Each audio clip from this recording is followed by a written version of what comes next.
Hello, it's your Uncle Timmy again, and I'm here to talk today about conversion therapy. It's back in the news again, um, mainly because Randy Thomas, who was a vice president of Exodus International, um, that closed down in 2013 because conversion therapy does not work, um, he has come out to say that he is going to marry his longtime partner um, next year. Um, I want to start by saying that this is something that's really close to me because um, I was um, an ex-gay minister myself. I was out in my late teens, early 20s, um, and I got saved at 21, and I got married.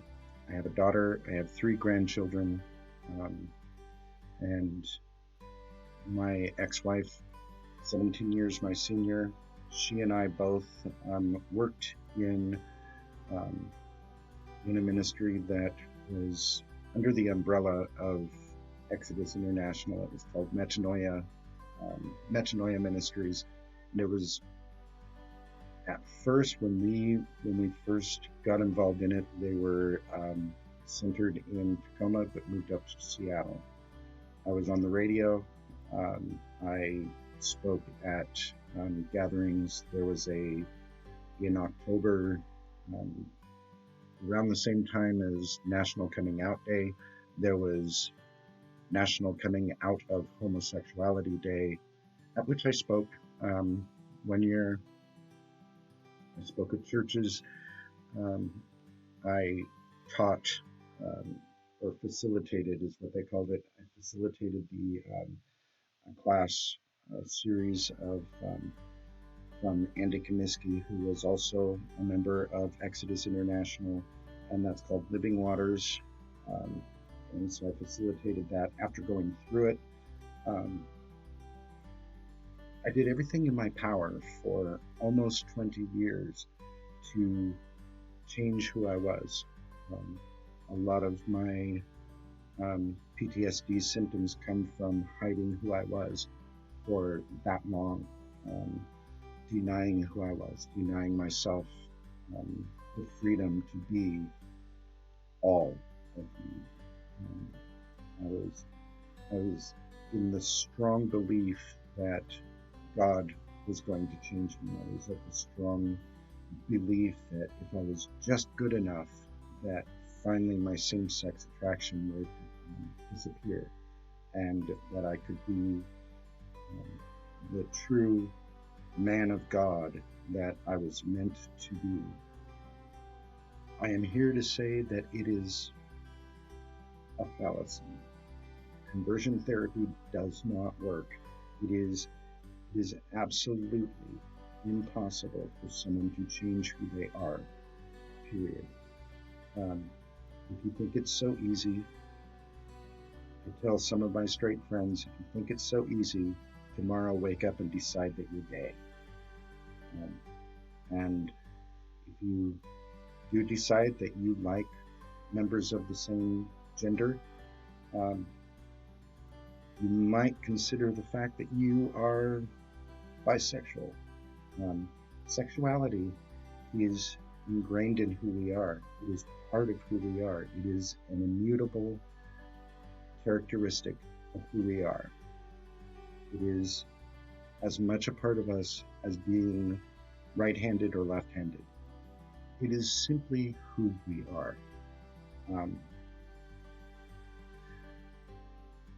We can't change who we are. My older brother is left-handed, and back when he started school um, in '69, I believe, because I started in '70. Maybe it was '68 because I started in '69. Anyway, um, they tried to make him write with his right hand because even back then, being left-handed was something to look down upon. His father and stepmother um, finally did go to the school and say he's just left-handed. You can't change that. Um, I'm not so sure, but there was a point in his life where he could write with either hand because he had to train himself to write with his right hand because of the fact the school told him that he could not um, use his left hand. So that's kind of a background as to what I'm saying. Sometimes our characteristics are within; they're not without. It's not skin color, it's not eye color, it's not hair color, but it is something who we are. It's who we're attracted to, where we look for future partners is something that is immutable. You cannot change it. You can change behavior, but you cannot change who you are. It's I say actually impossible. Some people will soften it and say it's virtually impossible. I think that the only person who can truly choose would be someone who is attracted to either gender, or both genders, rather. So if a man who is bisexual and he dates a couple of men but then feels, wait, I need to be straight, it's easier for him because he's already attracted to both genders. He can, in fact, feel more comfortable marrying a woman and having a life, building a life with his wife. And there's the other option too, because I do know a few couples that they are same gender, but one of them is bisexual, but they are monogamous. They are absolutely in love. They are building a life, but they're the same gender. Just happens to be that one is also attracted to the opposite gender. It happens both ways. Sexuality is not linear. It is not binary. I like to use the word convoluted. We can't pigeonhole anyone to how they feel toward another person. We can't pinpoint anyone to our way of thinking. I can't make a straight guy gay. Neither can they make me straight. So I said all that to say that I know that there are going to be gay men everywhere. Probably gay women, although I will tell you that I think the lesbians are a little bit more forgiving than gay men are. But there are going to be people everywhere who are going to rake this man over the coals because of what he did with Exodus International. I'm here to say that we have the opportunity to grow with every day of our lives. And there are those times when things happen. I read a little bit about his backstory before he became an ex-gay minister. And it's very similar to mine. His is probably a little more tragic than mine is. Mine was just that my heart was broken by a couple of different people from the time I was 19 and I was discharged from the Navy for being gay. and my heart had been broken a couple of times when I came back home, and I was feeling despondent. I was feeling like, um, why am I even around? And I met a group of Christians who led me to the Lord and told me that there were many things that I had to give up. One of them was I had to give up my attraction to men. Um, there were many other things that I had to give up. I had to give up Dungeons and Dragons. I had to give up my love of unicorns. I had to. I had a huge unicorn collection. I had a huge collection of advanced Dungeons and Dragons books, modules, characters. All of them were destroyed. Um, and at my hand, because I wanted to do what was good for the Lord. I wanted to live for God. Um, I had to give a lot of things up. Um, but I felt so despondent in my life, and and it seemed that this was such a cool thing that God loved me, and this group loved me, and they wanted me to be the best person I could be. So I decided that that's what I was going to do. I was going to live my best life for God, and I was going to be um, the best straight, fervent servant of the Lord that I possibly could be. We do desperate things when we are feeling desperate, and the church kind of preys on that. Um, and by pray, I mean Prey. They sometimes pray Pray as well for it, but they do prey on the despondent. They prey on those people who are desperate, who are longing to be in a situation where there's love. Um, they've been ostracized from their family. They've been ostracized from their normal group. They've been hurt. They've been um, they were abused. They were kicked out of their homes at a young age. They were drug addicts because they were homeless and they had to find some way to take care of themselves, and so they prostituted themselves. The lower the person sinks into despair, the faster the vultures of the church get to them. This is not a scathing rebuke of religion.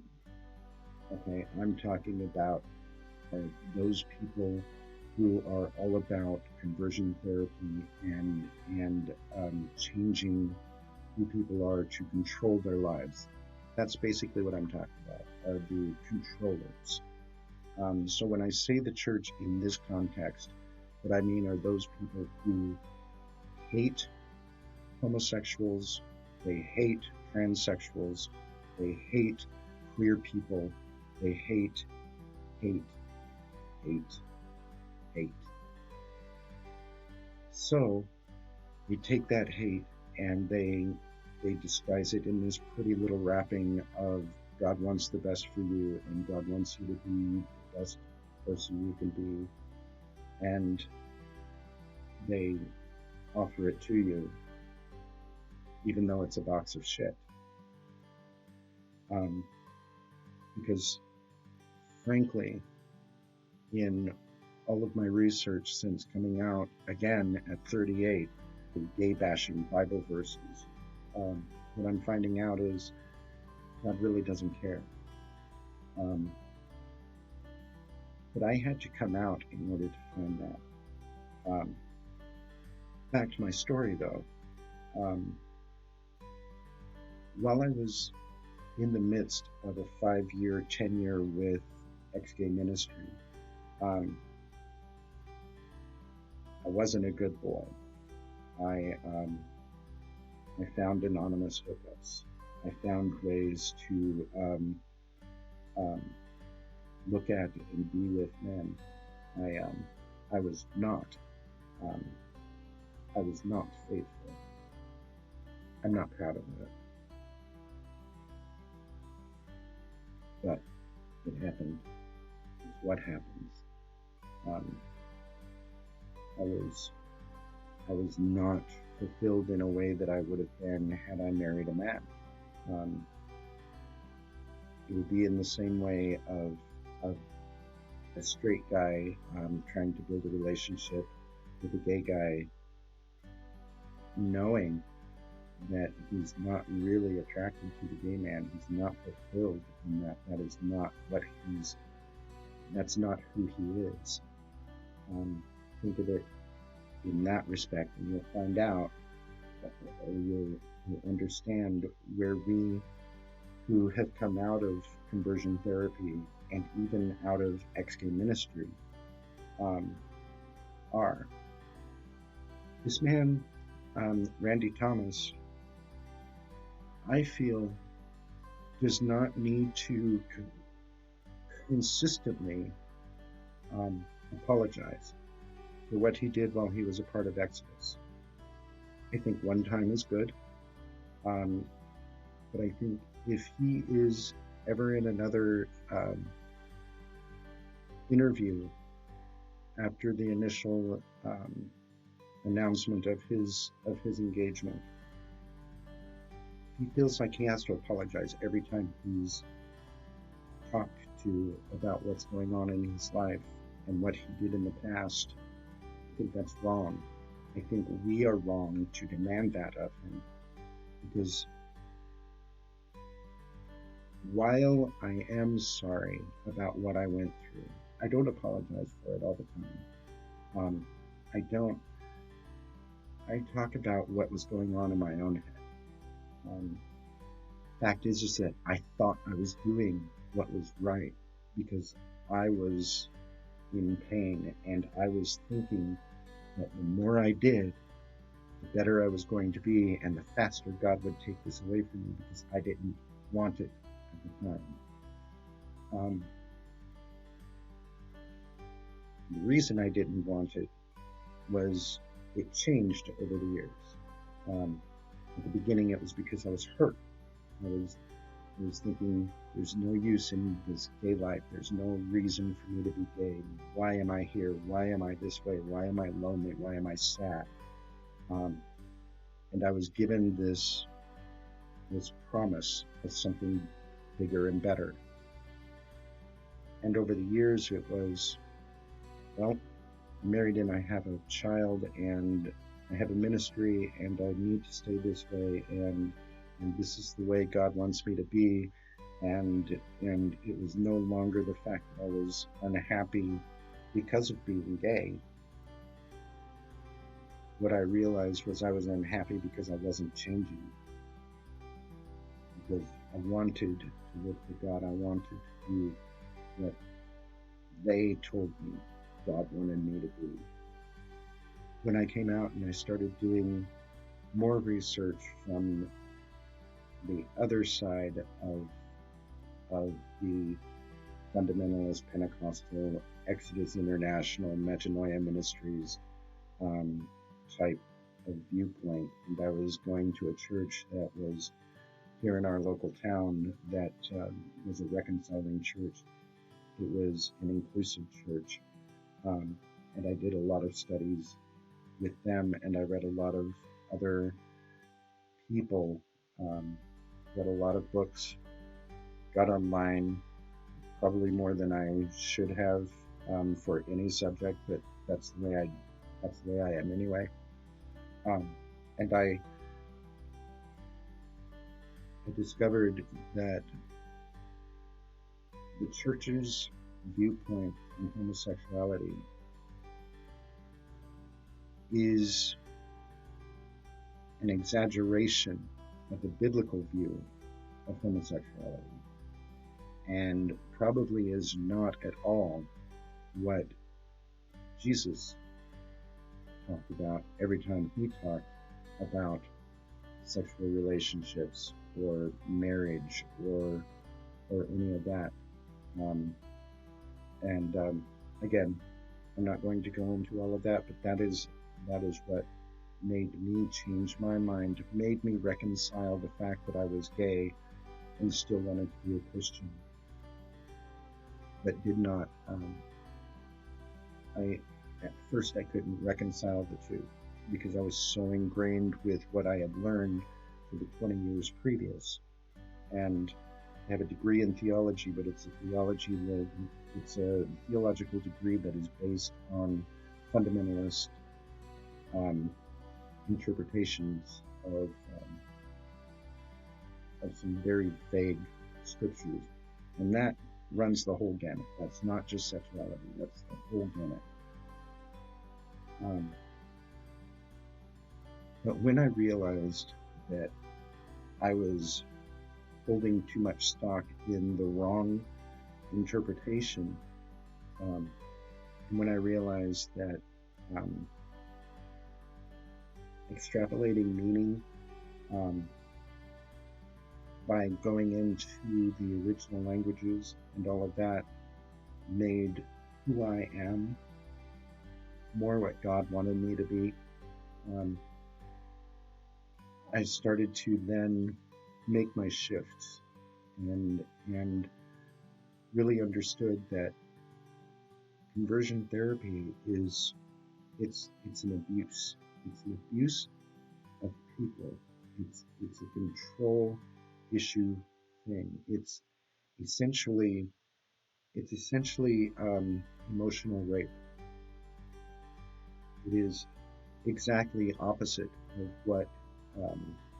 what they say that the writer of Romans means when he says they go against their natural affections.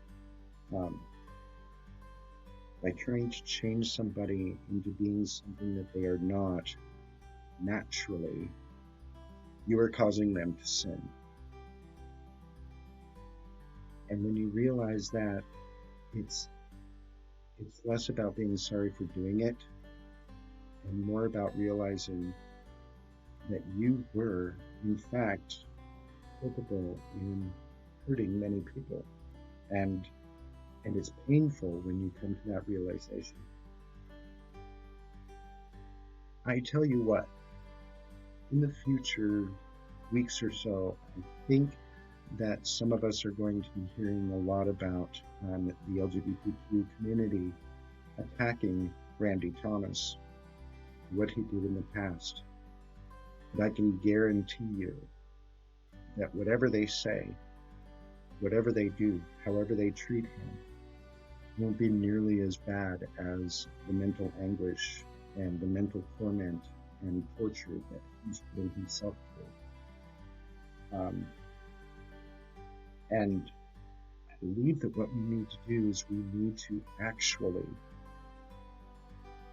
think about that before we start attacking anyone who changes their mind about reparative therapy or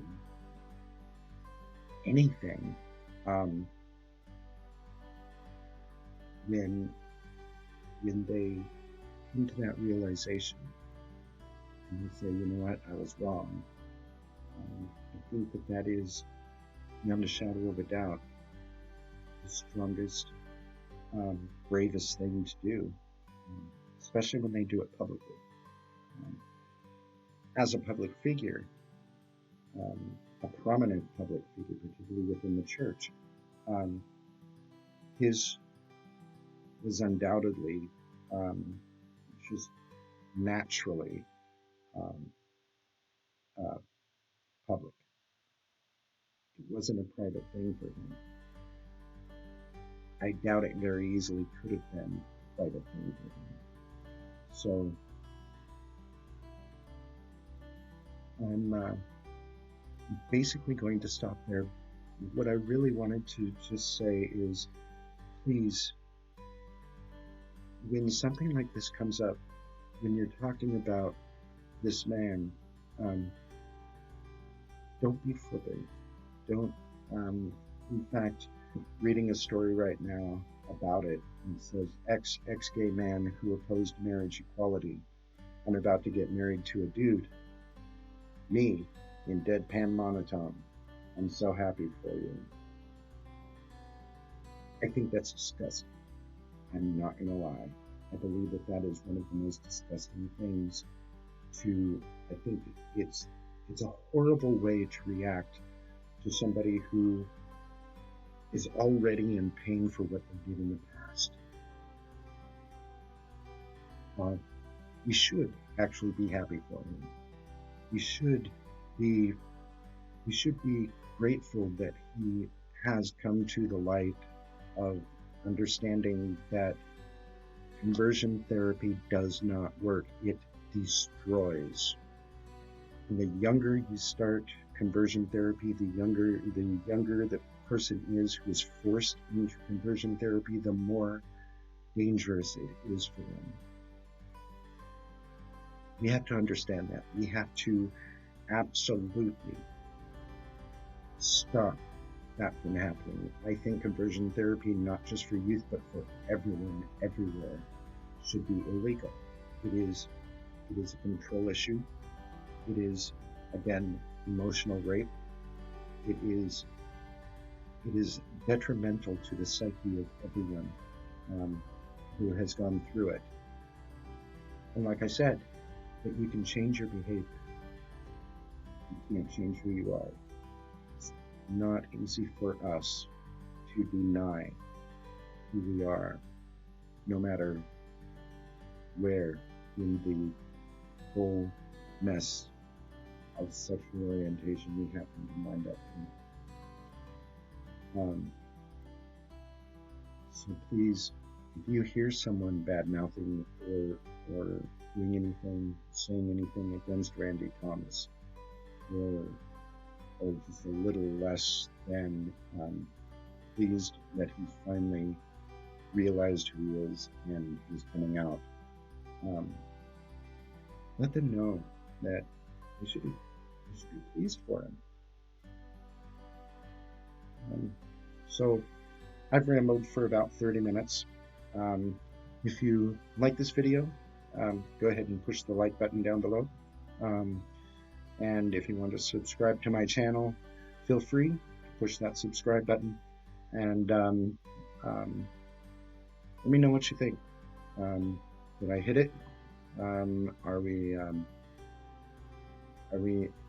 in agreement on this? Do you have anything that you would like to talk about? So you can also make a comment down below as well. I don't know what my next video is going to be, but that's what this one is. So I'm going to let you all go. You have a great day.